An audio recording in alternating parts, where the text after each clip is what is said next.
Welcome back to Cask 529, everyone. I'm Brian. And I'm Shauna. And we're back with day 21 of the Whiskey Advent Calendar. 529, Whiskey Christmas Advent, counting down to Christmas, one whiskey at a time. Have yourself a merry little whiskey and a very merry Christmas. All right, Shauna, here we go. Day 21. I feel like we're on some kind of final stretch. Let's start that over. I was just agreeing with you. I thought you just were trying to find something to say. No, Okay. it's been heck of a month, and it's just been exhausting. I'm not ready for Christmas to be over, but in another part I am. I think we've been busy every single night, extremely busy. Just trying to get everything done and making sure that we do all the activities we want with all the friends and family and stuff. And whew. That's why I'm like, She's been so busy, I didn't know if we were doing it for real or not. I was like, are we cutting? Are we not cutting? Maybe we're going. But here we are. we're going. So, 2021.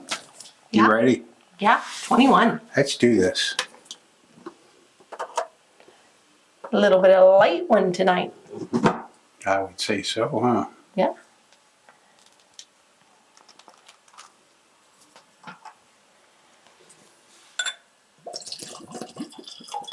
So we did make it to Saturday, everybody. So that's good. The week's behind us. We got this weekend left to finish up all the preparations. We're going to get this. We're going to do it. I feel like it's been a struggle. Cheers. Cheers.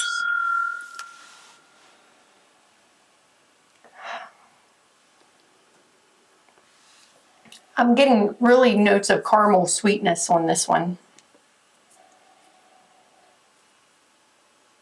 A hint of citrus.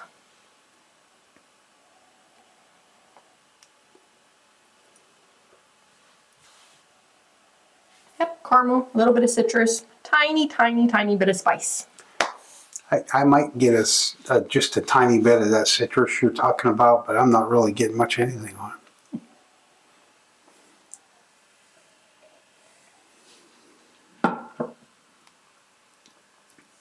I had a lot of citrus on the palate as soon as it entered. Definitely a lot of citrus up front. Kind of a nice, it almost reminds me of an old fashioned in a way. Not that it's that sweet or anything like that, but it has that, like the citrus note that turns a little bit of spiciness if you make it with a rye. That has just the little bit of sweetness with the spices, but you really get that citrus note. You know how you always like lime the rim with an orange and stuff like that when you're drinking an old fashioned. Well, not always, but sometimes, but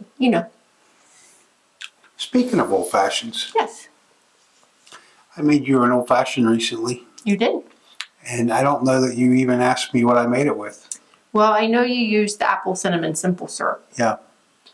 but no, I did not, because I was expecting a normal old fashioned and that cinnamon threw me off. It wasn't what I was expecting to taste. That was a rare breed rye. Was it?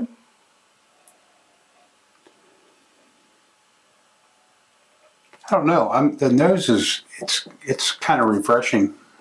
As the sip was, the first sip. Again, citrus, but that time I'm getting some mint on it as well. It's a little bit minty. That nice spiciness coming through. Finishing up nice with a sweet note. Brown sugar notes towards the end. I like it. It's a little bit thin. I don't think it's super proofy. Might be knocking on 100's door. You think it's that high? Maybe. I don't think it's above 100. I was going to say it might be knocking on 90's door. It might be. The spice might be throwing it off for me a little bit. But overall, it's a really good pour. I like it. Yeah, there's no funk on it or anything like that. It's No, it's nice. it doesn't have, it's not overbearing sweet. It's like you said, I thought it was interesting when you said it's kind of like drinking an old fashioned, and then you said not sweet, but it's kind of like you've knocked the edge off the sweet, Right. Yeah. basically. It is sweet, but you've knocked the edge off of Right. it, so it doesn't really like shock you when. Right. You put a dash of simple syrup Yeah. instead of a half an ounce. Overall, it's good. It's not something probably we would go to for a daily pour. I don't. Probably not maybe a daily Shauna- pour, Shauna's but- thinking maybe she would. If you put it in my glass, I'm drinking it because it's good. Well, yeah, but that's not a daily pour. I could daily put it in your glass, but would you go pour it daily for yourself? Maybe not daily, but I definitely would pour it. Okay. I'm I'm going to going. rearrange the shelves behind the bar soon, guys. I'm giving it a 75. I'm going to come in right with you. Actually, I'm 75? going to commit it to 75. Yeah, I don't think it warrants going lower than that, but I don't think it's any more than that. Okay. Yeah, I'm good with that. Hey guys, while I'm thinking about it, hit that like button if you would, please. Hit the subscribe button if you have not already done so, and drop us a comment. Let us know what you thought of Old Elk Weeded Bourbon Whiskey, Old Elk. 92 proof. So Yeah, it's it wasn't 100. no, it's But I think- it's interesting though. The weeded is probably why the sweetness was there. I'm not Yeah. sure what the mash bill was, but I get a lot of spice, and still in the finish I get a lot of spice. So no, it's a good pour. Now, if I'm remembering correctly, this Old Elk is pretty pricey. I want to say in the $79.99 range. Could be wrong, but I know it's definitely anywhere from $70 to $80. I think. Yeah, I know that I picked it up, and I think it was in that price range. I can't say exactly, but I think it was right in that area. I will tell you, I do not feel it's worth that price. No, If this was a $40 bottle, 50 tops. yeah, 50 tops, I would like to see it $30 to $40. Yeah, So based on now knowing what it is, I would not pay that much for this. It's a good pour, but it's priced a little bit too high. yep, I agree. Well said. All right, Okay. So I think that's all we have for this evening. it is. Until next time, guys, have yourselves a merry little whiskey. And a very Merry Christmas season. Past 5:29, whiskey Christmas admin, counting down to Christmas, one whiskey at a time. Have yourself a